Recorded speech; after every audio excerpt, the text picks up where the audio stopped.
പാലക്കാട് നഗരമധ്യത്തിൽ 46-കാരിയെ പീഡിപ്പിച്ച് കൊലപ്പെടുത്തിയ കേസിൽ വണ്ടിത്താവളം മല്ലംകുളമ്പ് സ്വദേശി സുബയ്യൻ അറസ്റ്റിൽ. 46-കാരിയെ അതിക്രൂരമായാണ് സുബയ്യൻ പീഡിപ്പിച്ചു കൊലപ്പെടുത്തിയത്. ചുണ്ടിലും സ്വകാര്യ ഭാഗങ്ങളിലും ഉൾപ്പെടെ 80ഓളം മുറിവുകൾ. പാലക്കാട് നഗരത്തിൽ കൊല്ലപ്പെട്ട യുവതി നേരിട്ടത് ക്രൂരപീഡനം. സുബയ്യൻ നേരത്തെയും നിരവധി കേസുകളിൽ പ്രതിയാണെന്ന് പോലീസ് പറയുന്നു.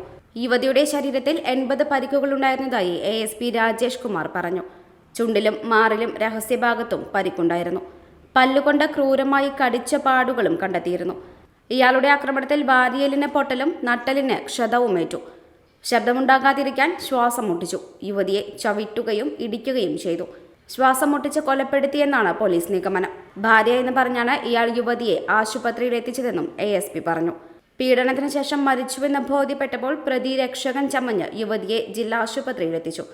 പക്ഷേ ആശുപത്രിയിൽ ഉണ്ടായിരുന്ന ടൗൺ സൗത്ത് പോലീസ് സ്റ്റേഷനിലെ കോൺസ്റ്റബിൾ A വിജുവിന് സംശയം തോന്നി. നീണ്ട ചോദ്യം ചെയ്യലിനൊടുവിലാണ് പ്രതി കുറ്റം സമ്മതിച്ചത്. തെരുവിൽ അലഞ്ഞു നടക്കുന്ന യുവതിയെ ബലമായി പിടിച്ചുകൊണ്ടുപോകുന്നത് കണ്ട ദൃക്സാക്ഷികളുമുണ്ട്. CCTV ദൃശ്യങ്ങൾ ഉൾപ്പെടെ പോലീസ് ശേഖരിച്ചു. ആരോഗ്യത്തോടെ ഇരിക്കാം, മികച്ച പരിചരണം ഞങ്ങളുടെ ഉറപ്പ്. Shoranur medical trust, Shoranur. Dot view news. കാഴ്ചകളാണ് ലോകം, കണ്ടു തുടങ്ങുക.